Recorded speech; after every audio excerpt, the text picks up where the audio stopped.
శ్రీ మహాగణాధిపతే నమః. శ్రీ గురుభ్యో నమః. మన గోపురం ప్రేక్షకులందరికీ కూడాను అనేక నమస్సులు. నిత్య దీపారాధన విశిష్టత ఏమిటి అంటే, యాదేవి సర్వభూతేషు నమస్తస్తే నమస్తస్తే శక్తి రూపేణ సంస్థితః. యాదేవి సర్వభూతేషు నమస్తస్తే నమస్తస్తే జ్యోతి రూపేణ సంస్థితః.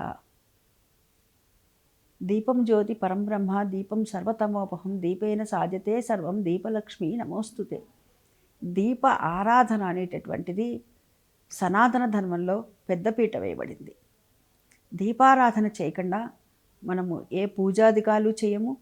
అదేవిధంగా శుభమే కాదు, అశుభానికి కూడాను దీపారాధన అనేటటువంటిది ఉంటుంది. దీపారాధన అనేటటువంటిది నిత్యం మనం పూజాధికాలు శుభకార్యాల్లో పెడతాం. దీపం పెట్టారా అంటారు, ఆగ్నేయ దీపం పెట్టారా అంటుంటారు కొంతమంది. అంటే అర్థం ఏమిటి అంటే, ఎవరో వాళ్ళ ఇంట్లో గతించారు, గతించినప్పుడు కూడా దీపం పెడతారు కదా తల దగ్గర.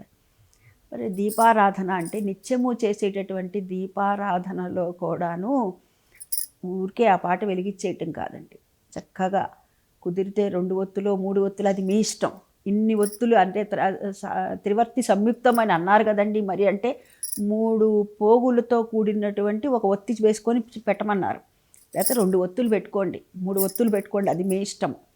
అయితే దీపారాధన చేసిన తర్వాత మటుకు ఖచ్చితంగా గంధం పెట్టుకొని, అదేవిధంగా కుంకాన్ని పెట్టుకొని, మన దగ్గర ఏదన్నా ఒక పుష్పం ఉంటే పువ్వు ఉంటే పెట్టండి. లేని పక్షంలో ఒక 2 అక్షంతలు, ఇన్ని ఏక్కర్లేదు అక్షతలు, 2 అక్షతల్ని వేయండి.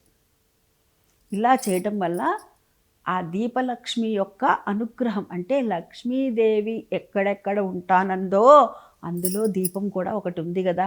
అందుకని చెప్పి లక్ష్మీదేవి యొక్క ప్రతీకగా మనము దీపాన్ని ఆరాధిస్తున్నాము. అది ఇంకా ఎందుకండి అని అంటే, కృతజ్ఞత. మనం పూజ చేయటం అంటేనే, ఎవరన్నా మనకి ఏదైనా ఒక సహాయం చేశారనుకోండి, ఏం థ్యాంక్ యూ సో మచ్ అంటాం కదా. మనం థ్యాంక్ యూ అంటూ ఉంటాం కదా, అంటే కృతజ్ఞతల్ని చెప్తున్నాం. మరి భగవంతుడు మనకి ఈ లోకంలో ఉన్నటువంటి వాటినన్నిటినీ చూడటానికి ఈ కళ్ళనిచ్చాడు కదా. దాని ద్వారా మనం చూస్తున్నాం కదా, ఈ చూపు ద్వారా. కాబట్టి నాయన, ఇంత పెద్ద ఇది ఇచ్చావు, ఇక్కడ ఒక జ్యోతి పెట్టావు, ఇక్కడ జ్యోతి పెట్టావని నువ్వు చూసావా అని నన్ను అడగచ్చు. నేను చూశాను, ఎలాగో కూడా మీకు చెప్తాను, ఉదాహరణలతో సహా చెప్తాను. ఏది కూడా సాక్ష్యం లేకుండా నేను ఏది చెప్పను. నాకు చాలా చిన్నదాన్ని, నాకు 5 సంవత్సరాలు 6 సంవత్సరాలప్పుడు మా తాతగారు చనిపోయారు. మా నాన్నగారు చనిపోయారు. చనిపోతే సరే, వారిని ఇక అయిపోయింది అని బలానా సమయానికి చనిపోతాను అని చెప్పారు మా తాతగారు. అదే సమయానికి కింద దింపండి అంటే, మనిషి ప్రాణం ఉండగా మంచం మీద నుంచి కింద దింపలేరు కదా ఎవరు కూడాను. అలాగే దింపలేదు. దింపకపోతే ఇంకా టైం అయిపోతోంది. ఎందుకంటే సూర్య నమస్కారాలు చేయడానికి వచ్చినటువంటి బ్రాహ్మలు ఉన్నారు. బయట ఎవరో ఒక అతను వచ్చి మొత్తం మంత్రపుష్పం అంతా చదివాడు. అక్కడ అయిపోయింది, ఆగిపోయింది. మా తాతగారి ప్రాణం ఇక్కడ పోయింది. అతను వచ్చి చదివి పూర్తయింది, ఇక్కడ ప్రాణం పోయిందండి. నేను చాలా చిన్నదాన్ని అని చెప్పాక ఇలా చూస్తూ ఉన్నాను. దింపేయండి అన్నారు, దర్భలు పరచండి అన్నారు. దర్భలు పరిచారు, మా తాతగారిని కింద పడుకోబెట్టారు, ప్రాణం పోయిందనమాట. అప్పుడు ఆయనలో నుంచి, సినిమాల్లో చూస్తామండి మనం, వాళ్ళలో నుంచి జ్యోతి వెళ్ళిపోతుంది కదా.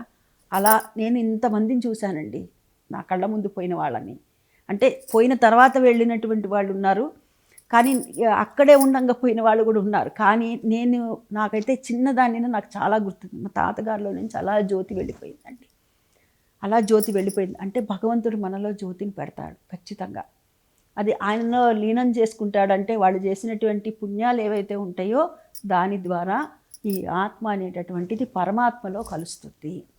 అందుకని ఇక్కడ జ్యోతిని ఒకటి పెట్టావు కదా స్వామి, నువ్వు ఇంత పెద్ద జ్యోతిని పెట్టావు, నేను ఇంత పెద్ద జ్యోతిని పెట్టలేను, నేను చిన్న జ్యోతిని నీకు సమర్పిస్తున్నానంటే దానికే సంతుష్టుడైపోతాడు స్వామి. అందుకు దీపారాధన చేస్తున్నాం. దీపారాధన చేయటంలో ఉన్నటువంటి విశిష్టత, ఆంతర్యం ఇది. ఈ విధంగా దీపారాధన ఎవరైతే ఏ ఇంటైతే జరుగుతుందో ఆ ఇంట అంతా కూడాను మంగళకరంగా ఉంటుంది. అందుకు దీపారాధన. చూడండి, మనలో కూడా చాలామంది అంటుంటారు, ఏమిటో ఈరోజు బయటికి వెళ్ళామండి, అసలు ఇంటికి వచ్చేసరికి పొద్దుపోయింది, దీపారాధన చేయలేదు, దీపం పెట్టలేదు, ఏమిటోగా ఉందండి అంటూ ఉంటారు. అంటే ఏమిటి అంటే, పాజిటివ్ ఎనర్జీ అనేటటువంటిది ఎక్కడైతే దీపారాధన ఉంటుందో అక్కడ ఖచ్చితంగా ఉంటుంది. అందుకనే మన సనాతన ధర్మం హిందూ ధర్మంలో, హైందవ ధర్మంలో దీపారాధనకి పెద్ద పీట వేయటం అనేటటువంటిది జరిగింది. దీపారాధన యొక్క విశిష్టత ఇది. స్వస్తి.